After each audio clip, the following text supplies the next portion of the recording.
Thank you, Mr. Speaker. On September 30th, as the House of Representatives met to consider legislation to avoid a government shutdown, Representative Jamaal Bowman of New York knowingly pulled a fire alarm to cause chaos and stop the House from doing its business.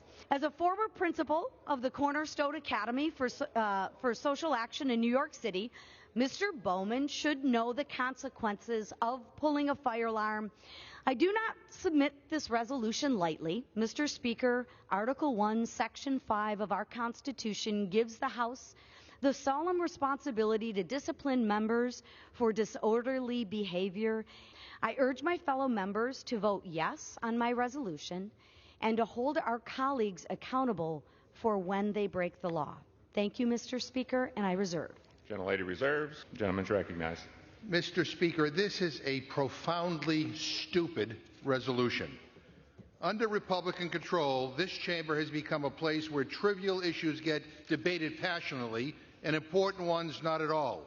Republicans have focused more on censuring people in this Congress than passing bills that help people we represent or improving this country in any way. What a waste of time and money. They have turned this place into a joke. They came into the majority talking a big game, but have delivered nothing, not a single damn thing. They talk about passing this and passing that. All their hyper-partisan bills are going nowhere. What we're now doing is distracting from the fact that the Republican agenda has been a total and complete failure. The least productive Congress in history, the most rules failed in a single year.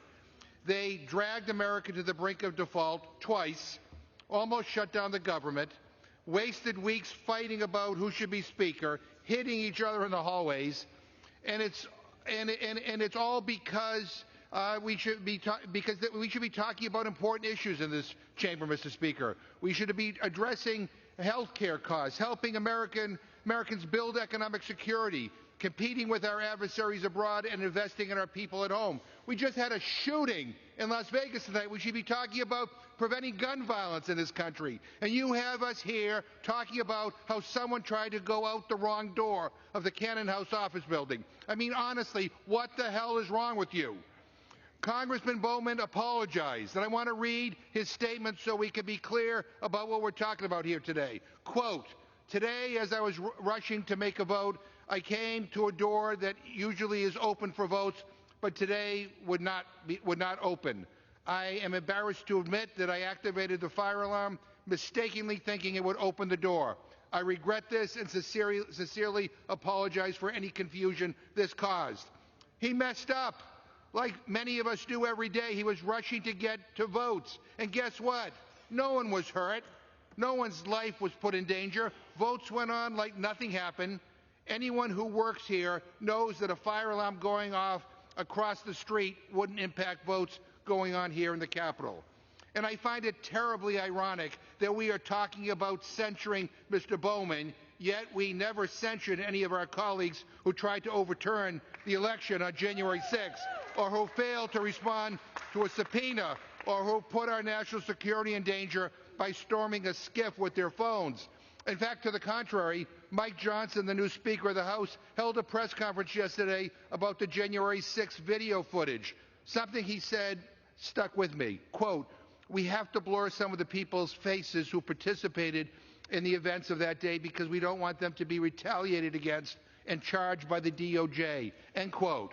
So, just to be clear, Republicans want to protect the insurrectionists, shield them from accountability, the people who beat officers, kicked in doors, smashed windows, desecrated this building, and tried to take down our democracy.